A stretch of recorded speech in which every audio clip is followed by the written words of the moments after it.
Hi everyone, it's Mark and welcome to Marcus Field Diary. So ngayong araw na to, welcome po sa isang napakagandang Sunday morning po sa lahat.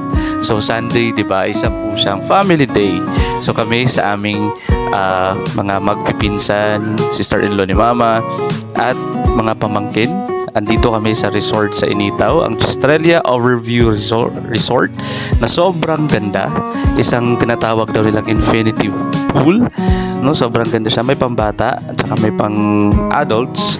Syempre, hindi rin maiiwasan ang sobrang init, pero ang ganda naman din ng view. Ito yung ano niya, Australia.